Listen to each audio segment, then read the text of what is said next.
तर भावांनो, गाडीतून खाली उतरून धीरजला एकट्याला टोल नाक्यावर थांबून बघायला जायचा विषय काय आहे. तर विषय आहे भावांनो साहेबाचा. तर आपली गाडी भरलेली लोणावळ्याला, गाडी तर घेतली भरून. तर गाडी कशी भरली जरा सांगा बरं भावांनो. गाडी भरून गेलो, डिझेल टाकी फुल केली. तर आपल्या गाडीत पहिल्यांदाच आज डिझेल टाकलेलं आहे.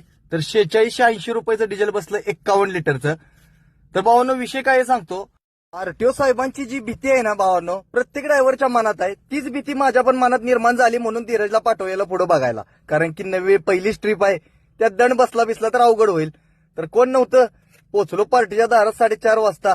आणि झोपावं म्हणलं तर आपला काही किरकोळमध्ये बेड तयार केला आणि तिला झोपून धीरजला पाठवला वर. सकाळ झाली, गाडी तर काही खाली झालेली नव्हती. चल म्हणलं धीरजला नाश्ता करून येऊया. अन्नाचं दुकान होतं तिथं. वडे खाऊन मस्तपैकी आलो. गाडी बिडी खाली केली, रश्शी मारली. तर नाशिक जाळी धीरजनं मारल्या भावांनो. कशी मारल्या जरा तुम्हीच सांगा कमेंट करून. तर पुढं आलो तर आपल्याला लोणावळ्याचे अमोल भाऊ भेटले. मागणं येऊन त्यांनी गाडी थांबवली, फोन केला त्यांनी, गाडी थांबलो, चहा पाणी केला. आणि तिथून पुढे निघाल्यानंतर डायरेक्ट भावांनो कराडच्या मागं साताराच्या पुढे आलो. आणि सातारच्या पुढे अचानक मागणं आपले अभिषेक केडगावचे आपल्याला भेटले. त्यांनी पण चाललेली पेट नाक्याला. चला म्हटलं आपल्या संगत जाऊ कराडपर्यंत. मग आलो डायरेक्ट कराडमध्ये.